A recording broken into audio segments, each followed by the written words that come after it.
സ്വകാര്യ സർവകലാശാലകൾക്ക് അനുമതി നൽകാനുള്ള ബിൽ മന്ത്രിസഭാ യോഗത്തിന്റെ പരിഗണനയിൽ വന്നപ്പോൾ ആശങ്കയും എതിർപ്പും അറിയിച്ച CPI.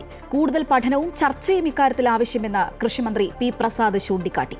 CPI നേതൃത്വത്തിന്റെ നിർദ്ദേശപ്രകാരമാണ് പി പ്രസാദ് മന്ത്രിസഭാ യോഗത്തെ ആശങ്ക അറിയിച്ചത്. ഉന്നത വിദ്യാഭ്യാസ മന്ത്രി യോഗത്തിൽ പങ്കെടുക്കാത്തത് കൂടി കണക്കിലെടുത്ത് ബിൽ പരിഗണിക്കുന്നത് മാറ്റിവെച്ചു. അതേസമയം വിദേശ സർവകലാശാലകൾക്ക് അനുമതി നൽകുന്നതിന് മുൻപ് CPM TP ശ്രീനിവാസനോട് മാപ്പ് പറയണമെന്ന് പ്രതിപക്ഷ നേതാവ് ആവശ്യപ്പെട്ടു. ഒരു കാലത്ത് സ്വകാര്യ സർവകലാശാലകളെ എതിർത്തിരുന്ന CPM ഇപ്പോൾ നയത്തിൽ മാറ്റം വരുത്തി പച്ചക്കൊടി വീശുന്നു.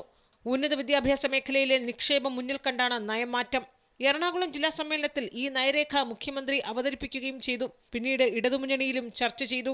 മന്ത്രിസഭായോഗത്തിന്റെ പരിഗണനയിൽ കരട് ബിൽ വന്നപ്പോൾ പക്ഷേ CPI വിയോജിപ്പിന്റെ സ്വരമുയർത്തി. കൃഷിമന്ത്രി പി പ്രസാദ് ബില്ലിൽ ആശങ്ക മുന്നോട്ട് വെച്ചു. ഇക്കാര്യത്തിൽ കൂടുതൽ പഠനവും ചർച്ചയും ആവശ്യമെന്ന് പി പ്രസാദ് മന്ത്രിസഭായോഗത്തിൽ വ്യക്തമാക്കി. CPI നേതൃത്വത്തിന്റെ നിർദ്ദേശപ്രകാരമാണ് മന്ത്രി ആശങ്ക പങ്കുവച്ചത്. അതേസമയം ഉന്നത വിദ്യാഭ്യാസ മന്ത്രി ആർ ബിന്ദു മന്ത്രിസഭായോഗത്തിൽ പങ്കെടുത്തിരുന്നില്ല. സർവകലാശാല ബില്ലിന്റെ കാര്യത്തിൽ വകുപ്പ് മന്ത്രിയുടെ അസാന്നിധ്യം കൂടി കണക്കിലെടുത്ത് ബിൽ പരിഗണിക്കുന്നത് മാറ്റിവെച്ചു.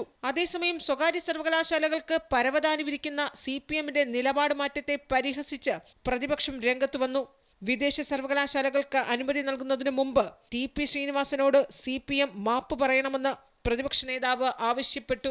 UDFന്റെ കാലത്ത് സ്വകാര്യ സർവകലാശാല ചർച്ചയ്ക്കെതിരെ CPM സമരം നടത്തുകയും അന്നത്തെ ഉന്നത വിദ്യാഭ്യാസ കൗൺസിൽ വൈസ് ചെയർമാനായിരുന്ന TP ശ്രീനിവാസനെ SFI തല്ലിയ സംഭവവും ഓർമ്മിപ്പിച്ചാണ് പ്രതിപക്ഷത്തിന്റെ പരിഹാസം.